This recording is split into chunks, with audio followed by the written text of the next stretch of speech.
की आपण सासवड परिषदेमध्ये पाण्याच्या संदर्भात व दूषित पाणी पुरवठा या संदर्भाची मंडळी आली होती आणि मोर्चा आला होता। त्या संदर्भामध्ये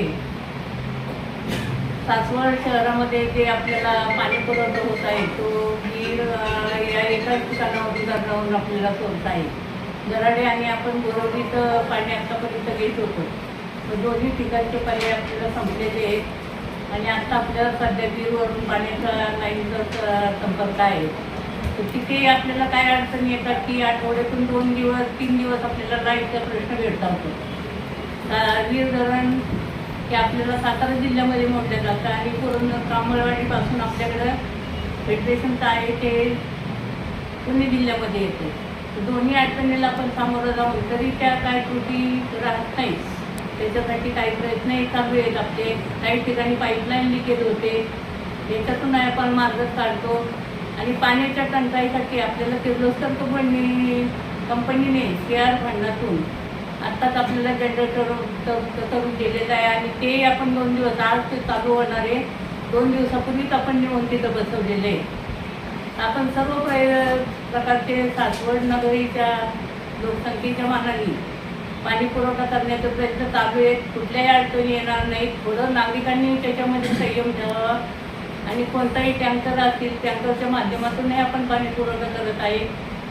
तर बाकी कुठल्याही आपण कोणी बळी पडू नका आणि कोणतीही गैरसोय तुमची होणार नाही। टँकरनी नाही ते ज्या वस्तीमध्ये पाणी पुरवठा होणार त्या ठिकाणी टँकरनी पाणी पुरवठा केला जाईल, एवढं आश्वासन आम्ही सर्वांच्या वतीने देतो।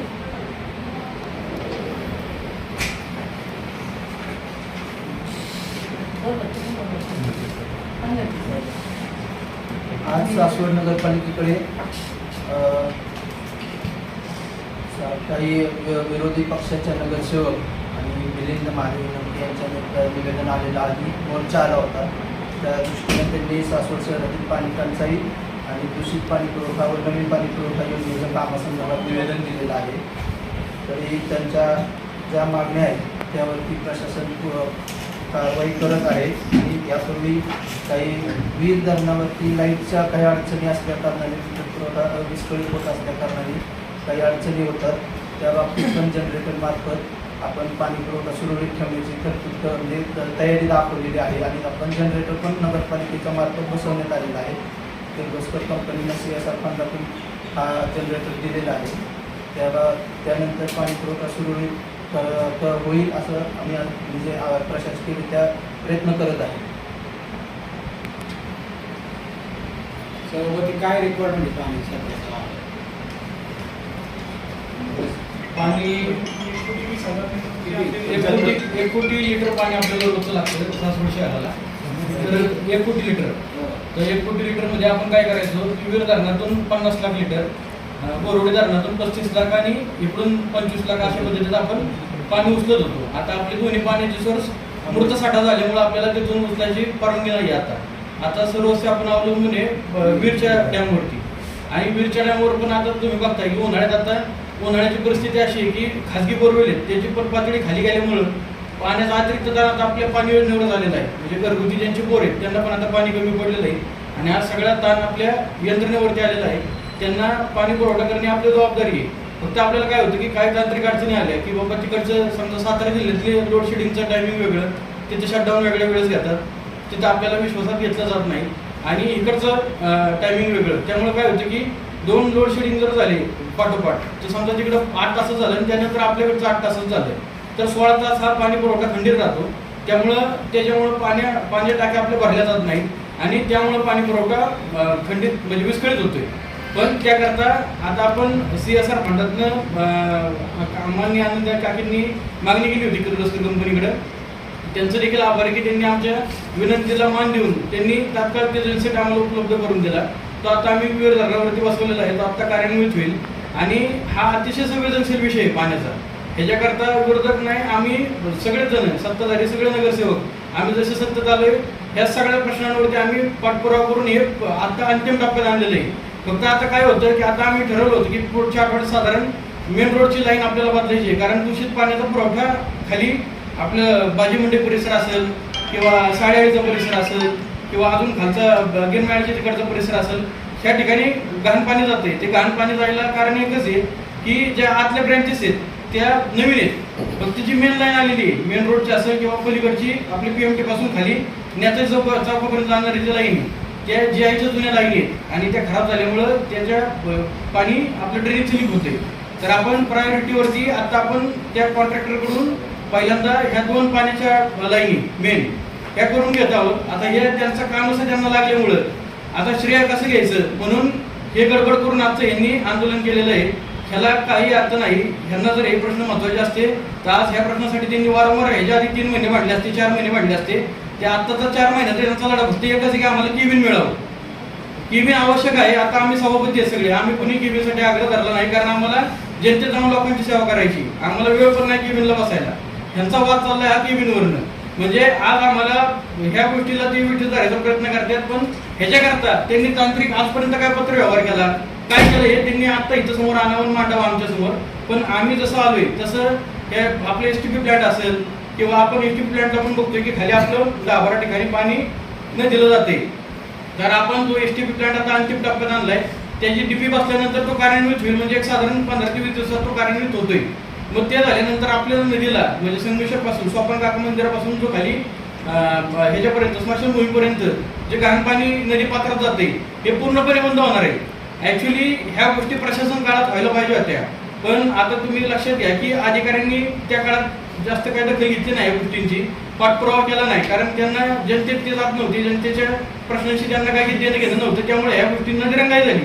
त्याबद्दल आम्ही त्यांचं आपल्या सगळ्या सासवडकर यांच्याची माफी मागतो. पण आता आम्ही आल्यानंतर म्हणजे जशी आमची बॉडी आली तेव्हापासून आम्ही जो STP प्लॅन्ट पाण्याची लाईन असेल किंवा भविष्यातल्या अजून कुठल्या मोठ्या योजना असतील हा सातत्याने पाठपुरावा करून आम्ही ती कामं मार्गी लावत आहोत. आणि आता तुम्ही म्हणतात तो मेन रोड आणि ते मी मागे सांगितलेला तो 8.5 रोड ह्या 2 लाईनीत आम्ही प्रायोरिटीवरती आता घेत आहोत. त्या दुरुस्त केल्यानंतर बऱ्यापैकी घाण पाण्याचा प्रश्न सुटणार आहे. आणि अत्यंत आता परिस्थिती अशी की आपल्याला पाणी तुटून जाईल, त्या पाण्याच्या ह्याच्यात आपल्याला चालवायचं ह्या सगळ्या गोष्टी. आता आपली मागच्या बॉडीनी नवीन पाण्याची योजना मंजूर करून आणलेली आहे, त्या योजनेचं देखील काम आता चालू होते. आता त्यांनी तेव्हा पण विचारणा केली की बाबा ते पाण्याची लाईन तुम्ही का चालू करत नाही. पाण्याची लाईन म्हणजे असं गेलं लगेच पाईप टाकले पाणी आणलं असं होत नाही. पाण्याची लाईन करणं सोपं आहे. ह्याच्या आधीची मागची यंत्र नाही, त्याला जॅकवेल असेल, धरणातलं पाणी साठा कमी झाल्याशिवाय तिथं जॅकवेलची विहीर खांदा येणार नाही. आपल्याला 40-50 फूट खाली विहीर खांदायची. आता जर तिथं पाणी आहे तर तिथं कसं काय आपण विहीर खांदणार. ती जॅकवेलची विहीर करून तिथं जॅकवेल करणं, बरं सप्लायसाठी गावाच्या आजूबाजूला 6 पाण्याच्या टाक्यांचं त्यात नियोजन केलेलं आहे आपण. त्या पाण्याच्या टाक्या पहिल्या बांधून घेणं, त्या पाण्याच्या टाक्या झाल्यानंतर लाईन करणं हे योग्य राहील. कारण आता काय होईल, लाईन काढल्यानंतर कॉन्ट्रॅक्टर लागणार बिलाच्या मागं, तो लाईनचं रनिंग फुटावरती बिल घेणार आणि जे महत्वाचं काम आहे जॅकवेलचं असेल पाण्याच्या टाक्याचं असेल हे मागं राहील. हे प्रशासकीय काळात झालेल्या चुका ह्या आता आमच्या बॉडीच्या काळात करायच्या नाहीत आम्हाला, म्हणून या सगळ्या गोष्टी करतोय आम्ही. आणि काय असतं ह्यांना नुसत्या हे योजना चालू करायची म्हणजे ह्यांच्या ठराविक लोकेशनात काहीतरी हे असतात, संबंध असतात, 2 पैसे ह्यांना मिळवायचे असतात त्या ठेकेदाराकडनं, म्हणून ह्यांना आग्रह धरायचा असतो की ही लाईन हे काम केलं नाही ते काम केलं नाही. हे विरोधकांनी म्हणजे त्यांच्या स्वार्थाकरता जर कुठलं काम म्हणत असतील की यांनी चालूच करायला पाहिजे असं होणार नाही. काम नियमात चालू होणार. आणि ही सासवडची योजना ही पुढे 25-30 वर्ष. आता गावची लोकसंख्या बघा, आपली लोकसंख्या जवळजवळ 1.25 ते 1.5 लाखाच्या आसपास लोकसंख्या गेली. म्हणजे आपल्या यादीला जरी लोक कमी असली तरी रहिवासी लोक, तालुक्यातून बाहेर आलेले लोक, ज्यांचं मतदान बाहेर पण लोक राहिले इथे. आपल्याकडे कामगार वर्ग बघा, कामगार वर्ग पण भरपूर आहे. हा अतिरिक्त ताण आपल्या प्रशासनावरती आहे. ही सगळ्यांची नीड आपल्याला पूर्ण करावी लागणार आहे. तर त्या दृष्टीने हे सेन्सिटिव्ह काम असल्यामुळं हे गडबडीने केलं जाणार नाही. हे नियमाप्रमाणे आणि चाकुरीतच काम केलं जाईल. त्यामुळं हा थोडासा वेळ लागू शकतो, पण पुढच्या वर्षी आपल्याला आता आपण पहिल्यांदा एक्सप्रेस फीडरचं तिथून काम करून घेतोय. लोणंदवरनं वीरपर्यंत एक्सप्रेस फीडर बसवणार आहे आपण. मग हा जो जेनसेट आपल्याला आता द्यायला कंपनी नाही म्हणजे नाही, पण हा पुढच्या वर्षी आपल्याला एक जेनसेट पण घ्यावा लागणार नाही. ते एक्सप्रेस फीडरवरनं जर लाईन आली तर आपल्याला 24 तास पॉवर सप्लाय चालू राहणार आहे आणि कंटिन्यू पाणी आपल्याला सासवड शहराला येता येईल. तर ह्याच्याकरता नागरिकांना एक विनंती आहे की तुम्ही संयम धरलेला आहे, आम्ही पण तुमच्या पाठीशी आहोत. आम्ही सगळ्या गोष्टी करून घेणार आहोत. फक्त त्या करायच्या त्या भविष्याचा वेध घेऊन, म्हणजे भविष्यात आपल्याला परत कुठल्या अडचणी येऊ नये ह्या दृष्टीने झाल्या पाहिजेत. कुठल्याही कामात अशा ह्या धोरणात्मक कामात गडबड करून उपयोग नाही. ह्याचं काही त्रुटी राहिल्या तर ह्या दुरुस्त व्हायला बराच काळ जाणार नाही. त्याकरता नागरिकांनी थोडा संयम ठेवा अशी माझी विनंती आहे. लाईट चालू केले कुठल्या नाही ते आता चालू करणार आहे आम्ही. ते आता चालूच करणार आहे. ते जॅकवेल आणि पाण्याची टाकी आहे त्यासाठी आम्ही त्या कॉन्ट्रॅक्टरला बोलवलं आहे आणि त्या पहिल्या 1 किलोमीटरच्या दोन लाईन आहेत 500 मीटरच्या लाईन आहेत त्या चालू करतोय. अजून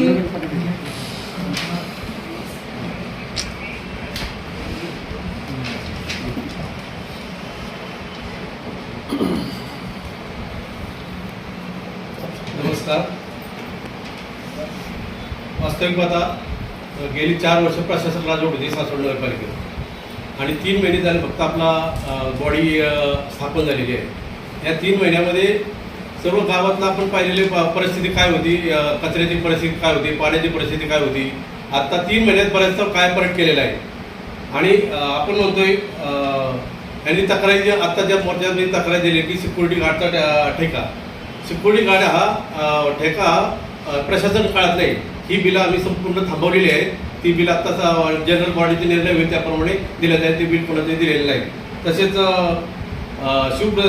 शिवस्मृती प्रतिष्ठान याचं ही क्रेन आणि पुतळाबाबत त्यांनी तक्रार केलेली आहे. तर छत्रपती शिवाजी महाराजांच्या पुतळा आणि क्रेन ही शिवस्मृती प्रतिष्ठान यांनी बसवलेले आहे आणि त्याचं मेंटेनन्स सुद्धा तेच बघतात. सासवड नगरपालिका त्यासाठी 1 रुपया सुद्धा खर्च नाही.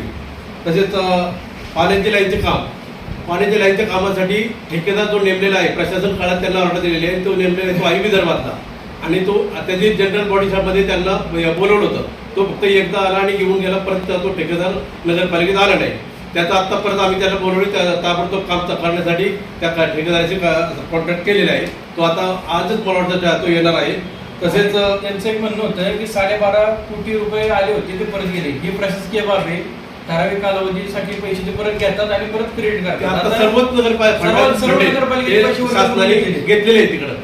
ते फंड आता आपण मागणी केली की पुन्हा काम चालू येणार आहे त्याबद्दल काही प्रॉब्लेम नाही. तसेच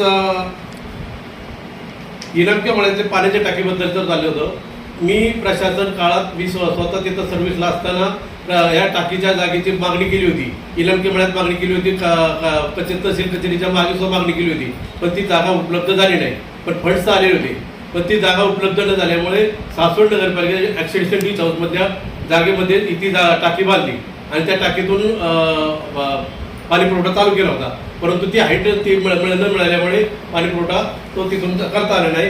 परंतु अजून सुद्धा इनामके मळ्यामध्ये किंवा जवळपास पुढे जागा उपलब्ध झाली तर तिथे ही टाकी आणखी आपल्या नवीन स्कीममधली करता येण्यासारखी आहे. फक्त जागा उपलब्ध करून द्यावी ही विनंती. आता PWDच्या निधीबाबत त्यांनी सांगितलं होतं की PWDचा निधी वापरून देत नाहीत. आज तुम्ही कामाची परिस्थिती बघा. नेत्या चौकातला रस्ता केलाय. इथं प्रशासकीय काळात ह्यांनी राजकीय दबाव टाकून साहेबांकडे एनओसी नेल्या आणि काम अक्षरशः निकृष्ट दर्जाचे गेलेत. नेत्या चौकातली खडी वरती आलेली आहे. आता 2 महिने पण न झाले त्या रस्त्याला आणि त्यांची बयानं रक्कम पण ठेवली नाही. PWDने सगळे पैसे त्यांचे देऊन टाकले आणि त्या ठिकाणी बघताल तुम्ही तर नियमाने चेंबर करायला पाहिजे होते 30-30 मीटर वरती. ते एकही चेंबर तिथे केला नाही. त्यांनी विदाऊट चेंबर वर काढता संपूर्ण तिथं हे करून टाकलेलं आहे, कॉन्क्रिटीकरण करून टाकलेलं आहे. आणि मुळात तुम्हाला जर विकासच करायचा आहे, रस्तेच करायचे मग रस्ते करताना आम्ही जे थांबले आता रस्ते करायला आम्ही थांबले कुठल्या गोष्टीसाठी? अंडरग्राऊंड ड्रेनेज आणि पाण्याची लाईन.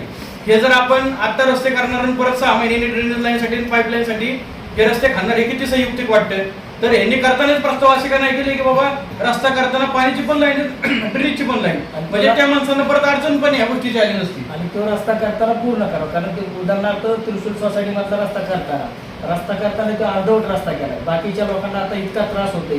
आता आम्ही ती ड्रेनेज लाईन चालू केलेली आहे तिथं. म्हणजे एवढा त्रास होतोय की उलट नागरिकांचं म्हणणं आहे की ही जी रस्ते आता केले तिथं आता ड्रेनेज लाईन नाही, परत तो रस्ता उकडावा लागणार आहे. आणि ह्यांच्या ह्या खेळखंडोबामुळे ना म्हणजे प्रशासनाने निर्णय असा घेतलाय की PWDनी आता निधी इकडे नगरपालिकेकडे वर्ग करायचा आहे. तसा जॅड आता आलाय. म्हणजे ह्या कामाची दखल वरपर्यंत शासनाने घेतलेली आहे की कशी निकृष्ट दर्जाची कामं आणि कशा लागेबांधे असल्यामुळे बिलं काढले जातात आणि कामाचं कसं हे होतंय म्हणजे लोकांना मिठीच धरलं जाते. ह्याच्याकरता हा शासन निर्णय झालेला आहे. ती GR ची कॉपी मी तुम्हाला देतो आम्ही GR ची कॉपी. शासन परिपत्र काढलेलं आहे त्याचं की जी कार्यनीती यंत्रणा आहे ना PWD जर असेल तर PWD नगरपालिका किंवा महानगरपालिकेला खूप फंड वर्ग करावा. त्यानुसार आणि PWDच्या अधिकाऱ्यांना माहीत नसतंय की नगरपालिकेची पाण्याची लाईन झाली का नाही त्या रस्त्याच्या खालची ड्रेनेज लाईन झाली का नाही त्या रस्त्याच्या खालची. आता बरीचशी कामं आपल्याकडे अशी पण झाली की PWDने करून घेतली, त्याच्या खालची ड्रेनेज लाईन झालेली नाही, पाण्याची लाईन झालेली नाही आणि असं काँक्रिटीकरण करण्याची कामं पूर्ण झाली. पण आता त्या लोकांची मागणी तिथं पाण्याच्या लाईनची आल्यानंतर परत आता ते कॉन्क्रीटचे रस्ते फोडावे लागणार आहेत आणि लाईन टाकून द्याव्या लागणार आहेत किंवा ड्रेनेजची लाईन टाकून द्याव्या लागणार आहे. त्यामुळे PWD मार्फत कामं होण्यापेक्षा ती नगरपालिकेकडे फंड वगैरे होऊन जर कामं झाली तर ते संयुक्तिक होणार आहे, कारण नगरपालिकेला कुठं काय काम करायचं याची पूर्ण माहिती असते. त्यामुळं शासनाने आता असं परिपत्रक काढले की जी कार्यनिर्वाही यंत्रणा आहे तिकडे फंड वर्ग करावा आणि त्यानुसार काम व्हावं. आता त्यातले बरेच जण असे आहेत की महिन्यातनं एकदा येतात, लोक घेऊन येतात, स्टंटबाजी करतात आणि जातात. आपापली दुकानदारी सोडून इथं आमचे सगळे नगरसेवक रोज नगरपालिकेत आहे. तुम्ही CC कॅमेरे चेक करा, फक्त स्टंटबाजी करायला नगरपालिकेत येत नाही. आम्हाला प्रामाणिकपणे काम करायचे आणि कामच करत राहणार. उपाध्यक्ष, आमचा मुद्दा एक आहे की सगळ्या गावात रस्त्यांचा जो प्रॉब्लेम आहे, रस्त्याच्या आता तुमचं DYSP ऑफिसचे आचार्य काय संत सोपानदेव मंदिर काय रस्त्याची अवस्था आहे. तुम्ही अंडरग्राऊंड ड्रेनेजचे कामं जे इतके दिवस सांगताय त्यामुळे रस्ते कामाले त्या ड्रेनेजच्या कामाला गती कधी देणार आहे तुम्ही? आता प्रश्न निगडीत कसा असतो, रस्त्याशी असतो. तुम्ही त्याला कारण सांगता अंडरग्राऊंड ड्रेनेज होणार आहे, परत रस्ते उकरायला लागतील. मानवणे की त्या कामाला गती देण्यासाठी तुम्ही काय काय तुमचा फीडबॅक आहे तुमचा? आदरणीय आम्ही आमदार संजयजी अट्टार यांच्या मार्फत मुंबईला जाऊन निधी उपलब्ध करण्यासाठी पहिला आपण ड्रेनेज लाईनचा अर्धा भाग घेतला होता गावाचा आणि राहिलेला उर्वरित विरोधात आपण मागणी केलेली. त्याचा पाठपुरावा चालू आहे त्या कामाचा. अजूनही अंतिम टप्प्यात आपलं ते काम मंजूर नाही आहे आणि ती काम आज आल्याशिवाय आपण गावाचं काम ड्रेनेजचं लाईट चालू करणार. तरी आपल्या पातळीवर नगरपालिकेच्या माध्यमातून जेवढी कामं करता येतील ते आपण नफा फंडातून कामं चालू केलेली आहे की ज्या ज्या ठिकाणी ड्रेनेज लाईनची अडचण असेल. आता ही मोठी स्कीम असल्यामुळे आपण त्या स्कीमसाठी आपण थांबलेलं आहे आणि सगळ्यांच्या माध्यमातून पाठपुरावा झालेला आहे, नगरपालिकेच्या माध्यमातून पाठपुरावा आहे. पण अजून आपल्याला ती पूर्ण अजून आपल्याला संमती मिळालेली नाही त्या याची.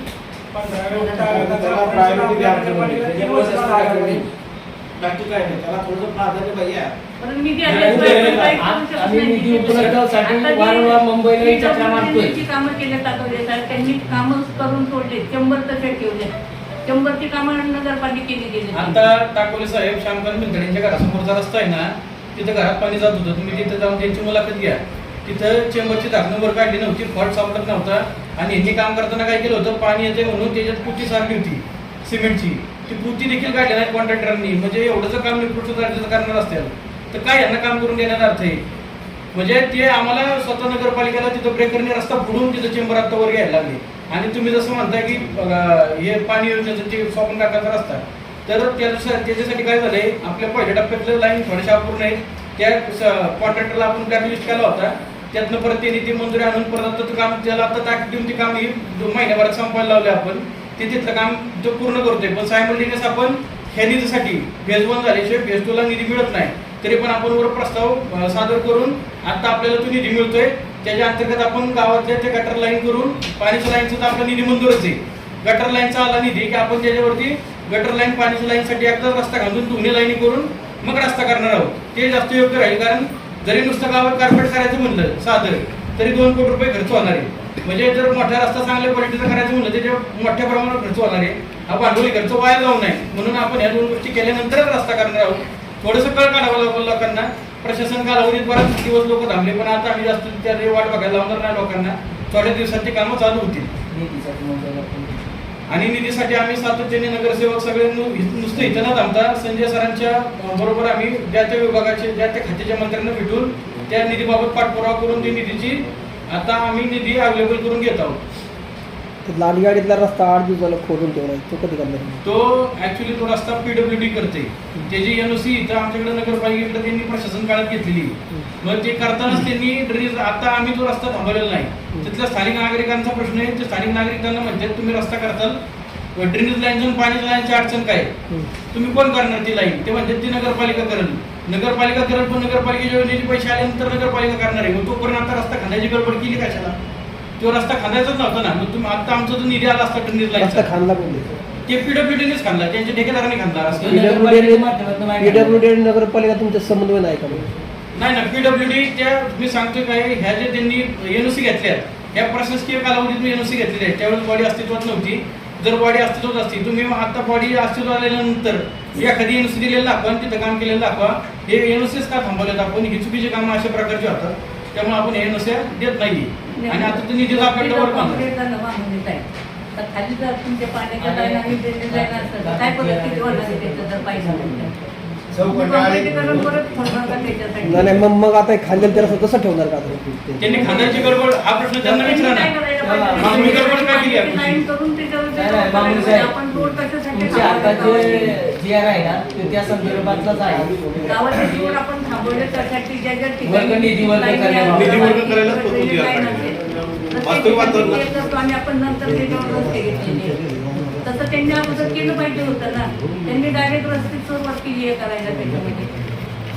चौपटाळीतला आहे ना, चौपटाळीतला कॉन्क्रीट रोड केला होता. त्यांनी तसा केला त्याच्यातली ड्रेनेज आणि चेंबर आम्ही काम केलं त्याच्यातलं राहिलेलं मग नागरिकांच्या. आता ह्या तुमच्या समस्येमध्ये उद्या पाऊस आला तर मग सगळं रस्ते पाणीच ते लोकांनी काय करायचं?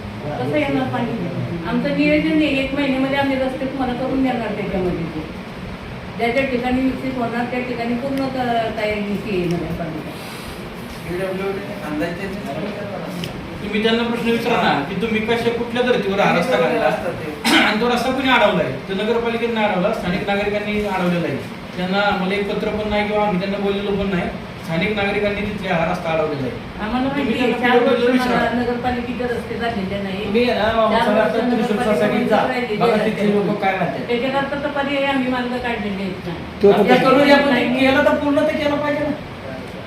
ड्रेनेज असेल पाण्याची लाईन खराब असते ते बदलायचे आणि तिथे रस्ते करून घ्यायचे म्हणून तात्पुरते का होईना रस्ते आम्ही करणार तोपर्यंत. प्रशासन काळात जो फंड आणला तो जो इथं कामाची गरज नव्हती अशी सगळी कामं केलेली आहे. उदाहरणार्थ साठेनगरमध्ये तिथं पहिले ब्लॉक बसवलेले होते तिथले ब्लॉक चांगले ब्लॉक काढून टाकले. पत्रकार साहित्य जो राहिला आहे त्यांना विचारा चांगले ब्लॉक असणारे ब्लॉक काढून टाकले आणि तिथं अख्खी कॉन्क्रीटची लाईन करून टाकली. बरं कॉन्क्रीटची लाईन केली खालची ड्रेनेज लाईन व्यवस्थित केली नाही लोकांच्या प्रॉपर्टीज वाढल्या नाही त्यामुळे आता परत त्या कॉन्क्रीट फुटून आहे त्या प्रॉपर्टी जोडावं लागणार आहे. प्रशासनाने काळात जे फंड आणले म्हणता येत ना त्या फंडाची कामं काय झाली त्याची पण चौकशी एकदा करावं सांगेल. अशी अवस्था चौखंड्याळीत झालेली आहे की कॉन्क्रीट रोड केला आणि 2 महिन्यांनी परत ते पाणी लोकांना काय आलं नाही. घाण पाणी येत होतं ड्रेनेज आणि वॉटरचं. परत आता खालून परत आता अर्जंटली साहेबांनी सांगून ती करून घेतला म्हणजे परत ते पैसे व्हायला गेलेच का नाही. चेंबर केलेली आपण करायला ड्रेनेजची टाकली आणि बोलून टाकलं. आता विरोधी पक्षांच्या केबिनचा प्रश्न मिटणार का नाही? विरोधी पक्षांचा नाही आम्ही केबिन सर्वांना म्हटलं अगोदर प्रशासन सर्व आम्ही एका स्तरावरती आणू खालीच सर्वांना प्रशासनाला जागा देऊया. सर्वांना काम करायला अडचणी बरं पडतात. कोणी जर नगरसेवक आला कोणाला बोलवायचं कर्मचाऱ्याला म्हटलं तर पटकन बोलवता येतं. आणि वरची जी बिल्डिंग आहे वरच्या बिल्डिंगमध्ये जसे ऍडजस्ट होते तसे सभापती वगैरे त्यांना 2 या म्हणून त्यांना मी सर्वांना पहिल्या दिवशीपासून त्यांना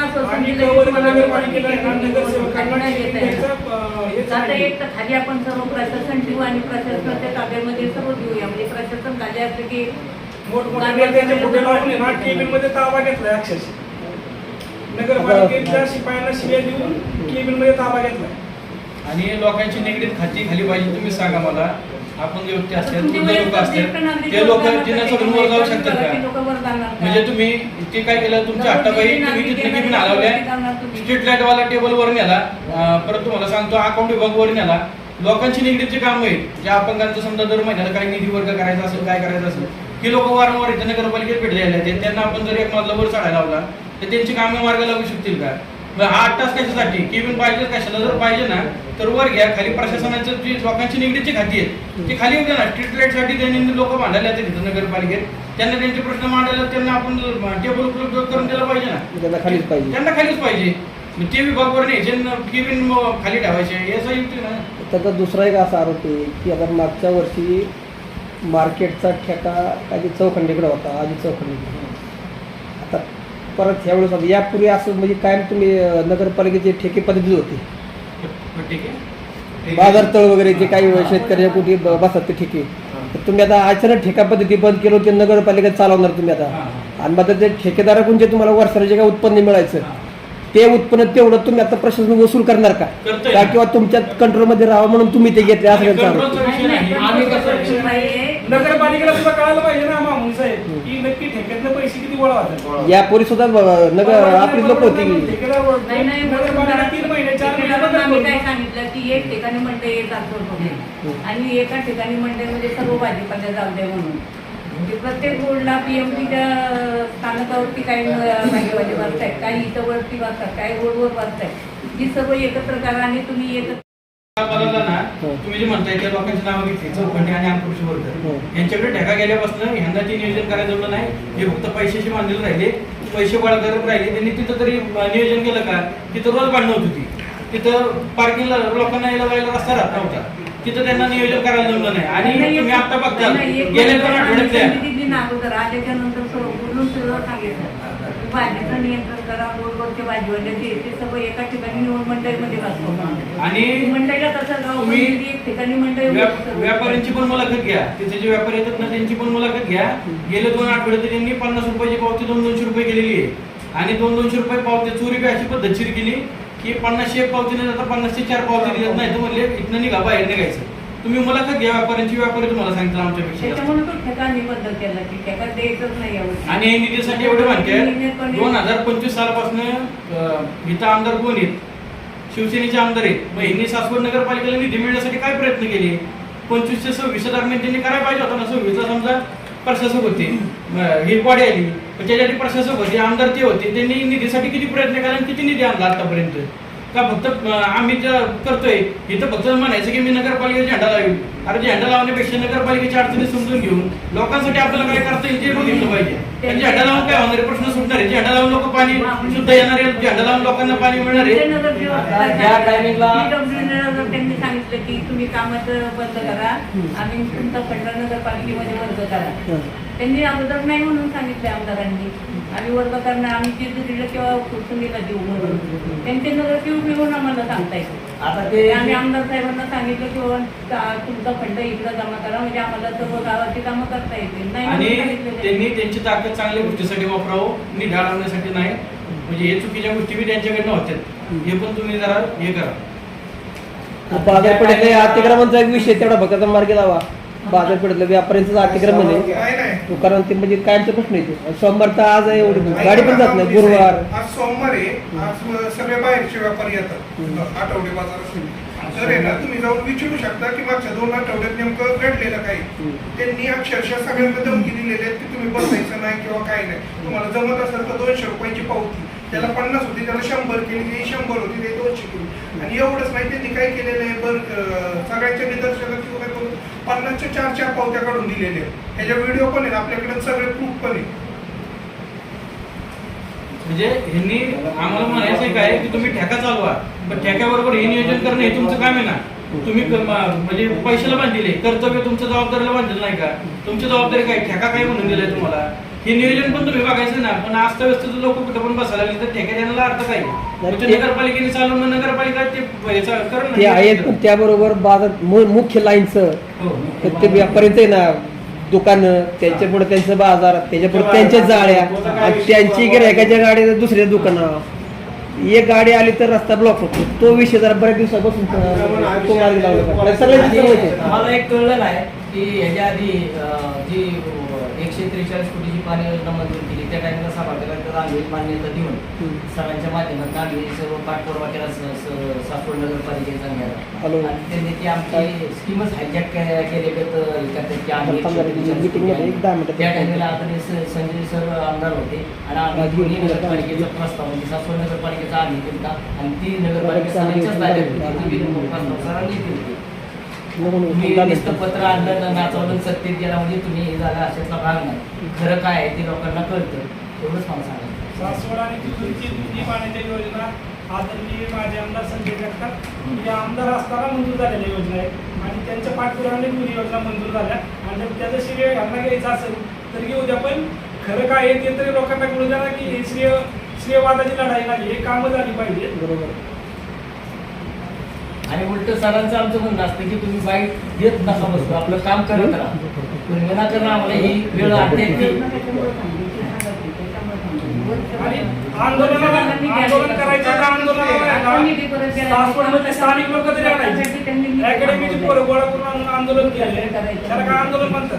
एक झोपडपट्टीचा विषय तो मार्गी लावा बाबा सारखा त्याचा विषय बेकायदा धंदे अतिक्रमण कारण पुढं अतिक्रमण आलं की विषय झोपडपट्टी पेश येतो तिथला अतिक्रमण बेकायदा मधल्या काळात बऱ्याचशा घटना पण घडल्या होत्या पुढं गॅसची टाकीचा स्फोट झाला पुढे एक माणूस चिपकून वायरला ते हे पण झालं मध्यंतरी बरोबर आहे का काय होतंय ते विषय बेकायदा धंद्यांबद्दल बाबत आपण प्रथमेशने स्वतः पाठपुरावा करून काही धंदे बंद केलेत आणि आम्ही पोलीस स्टेशनला पत्र पण दिलेलं आहे. पण ह्या बेकायदा धंदा करणाऱ्यांना राजेश नाही ह्या विरोधकांकडनं मिळतो आणि हे इथे येऊन सांगतात की असं होतंय या अशा चुकीच्या गोष्टी होत्या. ह्यांना जर पाठबळ तुम्ही दिलं नाही तर ह्या गुन्हेगारी पूर्ण गावातून म्हणजे तालुक्यातून हद्दपार होऊ शकते. तर तुम्ही त्यांना पाठबळ देणार त्यांच्याकडनं 2 पैशाची अपेक्षा करणार आणि धंदे चालून देणार हे असं केलं तर गुन्हेगारी कमी होऊ शकत नाही. हे धंदे पण आहे कुणाचे सासून म्हणजे आता तुम्हाला सांगायची गरज नाही बघितलं तर त्यांना राजश्री ना कुणाचा आहे ते क्लिअर दिसते. सर्वांचं सहकार्य पाहिजे ना त्याला बरोबर. एकटे आम्ही ते करू शकत बरोबर. नाही. नगरपालिका काय समन्वयातून अशा कारवाई सर्व झाल्या. नागरिकांनी सर्वांनी सहकार्य केलं पाहिजे त्या गोष्टीला ना. निम्म्यांनी पाठीशी घातलं निम्म्यांनी हे केलं तर त्यांना तो आश्रय मिळून जातो त्यामध्ये. बेकायदेशीर धंद्याला पाठबळ कोण देत हे पण पाहिजे. रस्ते करून देताय ड्रेनेज लाईन करून देताय म्हणजे काय होणार त्याला कर्ज मध्यंतरीच्या काळात रस्ते करायलाच नको होते तिथं ना. आपलं नगरपालिकेचं आरक्षण येतं गाण्यावर आपल्याला उठवायचं चालतंय झोपडपट्टी तिथून म्हणून आणि तिथली कामं तुम्ही करून देताय. लाईट बंद झाली तर म्हणजे काय लाईट बंद केली नगरपालिकेला विचार नव्हते लाईट बंद का केली म्हणून स्ट्रीट लाईटवाल्यांनी लाईट बंद केली. अँगलवर लाईट टाकलेली का की खांबावर नाही टाकलेली लाईट बंद केलं ना. जेजूर नाही का प्रश्न भेटला का नाही किल्ला ते काय कसलं आंबेडकर चौक का काहीतरी होतं ना मधलं ते मधला काहीतरी विषय तो झालं काय कुठलं मला नगरपालिकेने काहीतरी नामकरण वगैरे केलं असं काहीतरी विषय होता ना 60 नगर ते काहीतरी लागलं का नाही मार्गी